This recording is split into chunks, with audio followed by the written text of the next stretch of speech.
What up, is Marcus? Happy Monday. Guess what? I have a question for you. Tua, where do you rank him rest of season and where do you rank him in Dynasty? Gosh, Tua and the Miami Dolphins scored 70 points. We're going to start off right off the bat with winners.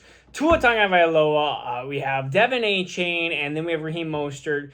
Tyreek Hill, no Jalen Waddle, they still scored 70 points. And so I think the biggest lesson to learn here is, especially with even like a player like Devin Achane, is be okay with having a couple weeks of not having a good running back. Some of these running backs take some time. Even J.K. Dobbins, Jonathan Taylor. I'm not saying that Devin Achane is even that talented to those types of players, but it takes time. Even if he's Cam Akers took time his rookie year to become a actual good running back in fantasy. And so if you're looking at running backs like Devin Achane or Roschon Johnson, these are running backs to buy now because, well, Devin Achane was Saturday, and I have him on two of my benches, and he scored 50 points on my bench, but oh well. And so that is one of the biggest things, is get some of these rookies, Jackson Smith-Njigba, Quentin Johnston,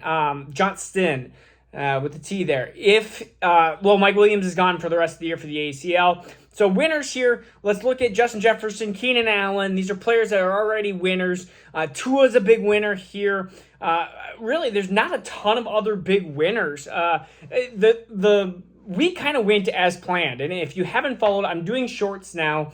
It's gonna be shorts of probably some of these some of these starts and sits of the week instead of doing these long videos. I want to make them a little bit shorter, make them a little bit more concise, better. Let me know if you like that idea. And I'm gonna be doing some of these bets. I did a bunch of different bets. I probably did 10 total. And I think I won 3 or 4 of the 10, and I posted 2 winners, I believe, of the 5 I posted.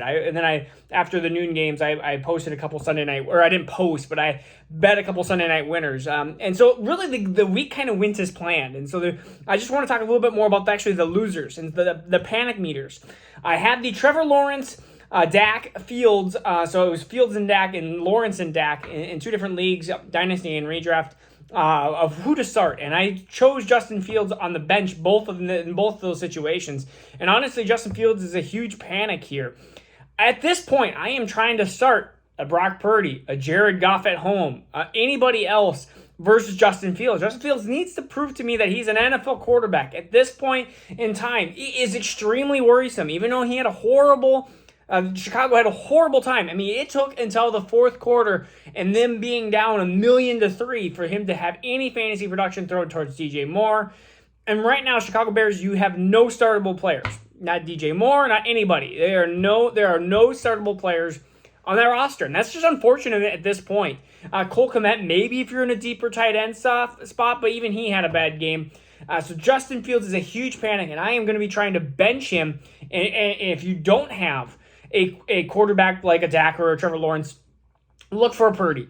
Look for another player that is in these matchups that are going to be higher scoring. I feel like, heck, you have Andy Dalton against Minnesota, I believe, next week. Andy Dalton is probably a start over Justin Fields, and I can't believe I'm saying that, and it sounds like I just want to throw up in my mouth. So, Justin Fields, panic. Javonte Williams, I am at a 3 out of 10 for panic on him. I feel like this has been Javonte and Jahmyr Gibbs are in the same category. But Jahmyr Gibbs, rookie, I get it. No panic here. Not for me, at least. Even if Joe Mixon has a bad week, he'll be kind of into this 3 straight weeks of kind of meh performance.